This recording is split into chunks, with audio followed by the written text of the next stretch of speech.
Ketika beberapa hari yang lalu Biden menghubungi Raja Saudi juga putra mahkota MBS Muhammad bin Salman, ternyata telepon tersebut tidak diangkat. Maka pengamat militer dunia mengatakan ini hal serius.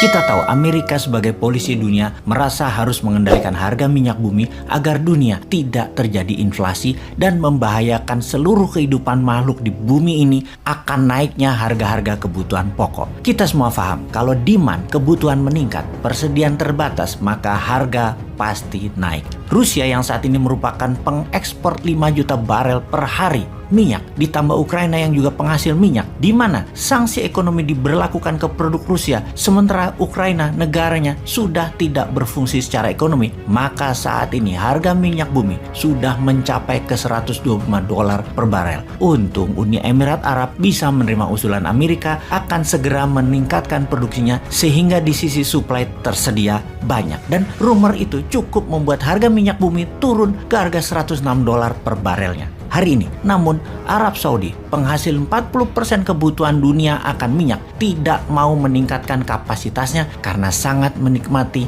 naiknya harga saat ini. Kita tahu Saudi adalah sekutu Amerika, namun untuk satu hal ini, meningkatkan produksi minyak, Biden telepon gak diangkat adalah bentuk perlawanan Saudi, bentuk ketidaktaatannya MBS kepada Biden. Harga minyak di atas $105 per barel membahayakan ekonomi Amerika. Titik rapuhnya adalah ketika harga minyak bumi di atas $125 per barelnya. Kita bahas mengenai geopolitik dunia sebelum membahas rinci masalah efek kenaikan harga minyak bumi ini. Tidak tunduknya Arab Saudi menambah deretan negara-negara dunia melawan hegemoni Amerika. Setelah Tiongkok melakukan banyak hal sejak tahun 90-an, mulai dari peniru atau imitating country, kemudian menjadi negara pencetak uang, kemudian menjadi negara penerima shadow banking, uang haram, puncaknya di tahun 2013 dengan strategi obor. Tiongkok menantang Amerika dengan pendekatan ekonomi, khususnya perdagangan. Kemudian dilawan sejak tahun 2017 oleh Donald Trump. Terjadilah yang namanya perang dagang trade war tersebut. Kemudian di tahun 2022 ini, 24 Februari, Rusia menyerang Ukraina. Ini menantang langsung NATO dan Amerika. Rusia berani. Kemudian MBS Saudi melawan Amerika dalam strategi harga minyak bumi. Menunjukkan semakin banyak negara yang berani melawan Amerika, dan semua ini terinspirasi dari dua peristiwa, yaitu strategi Tiongkok dan kalahnya tentara Amerika di Afghanistan Agustus 2021. Semua ini menunjukkan arah yang jelas bahwa dunia mulai berani melawan hegemoni Amerika yang seorang panglima di dalam New World Order ini secara bersamaan. Sungguh, saat ini dunia sedang ingin merdeka dari penjajahan ekonomi dan penjajahan politik. Oke, kita lanjutkan fakta lain. Saat ini Jepang mengklaim balik Pulau Kuril yang menjadi wilayah sengketa dengan Rusia. 2 hari yang lalu Jepang mengklaim hal tersebut. Kuril Island menjadi bagian dari Jepang kembali, dan terlihat Jepang mengambil tindakan militer setelah Amerika menyetujui dan mengirim sebagian kekuatan naval dari Armada ke-7.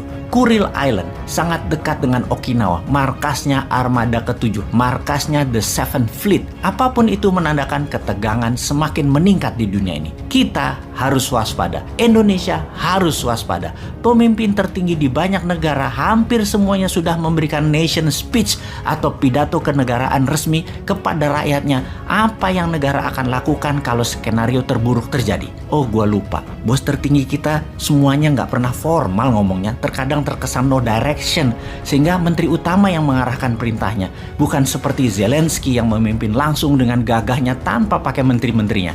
Apalagi seperti Putin yang dengan gagahnya memimpin terdepan dan memberikan arah dengan jelas sebagai commander in chief sebuah negara berdaulat. Wes, mimpilah leader kita saat ini mengarahkan 24 jam ke rakyatnya.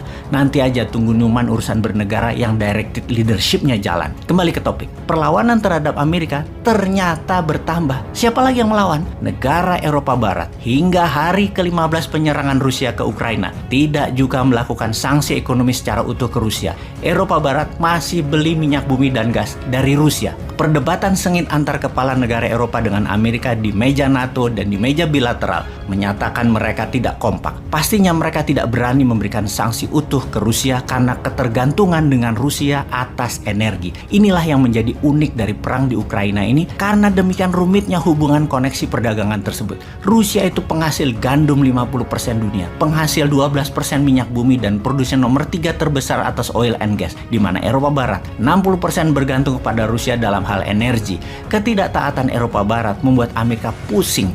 Karena selain banyak negara mulai melawan dan tidak nurut, ekonomi Amerika menjadi di ujung tanduk dalam masalah perekonomian. Jadi, apa kesimpulannya? Dunia saat ini dipastikan sedang mencari keseimbangan baru. Semua bergerak masing-masing menyelamatkan bangsa dan negaranya masing-masing. Semua tegang dan semua berstrategi. Dan kita jangan sampai bergerak mengambil balik si padan ligitan dari Malaysia untuk jadi bemper penangkis serangan dari utara. Mengambil balik Timur Timur sebagai bemper ancaman dari selatan. Mengambil minyak murah dari Venezuela misalnya. Jangan sampai segitu agresif dan pinter.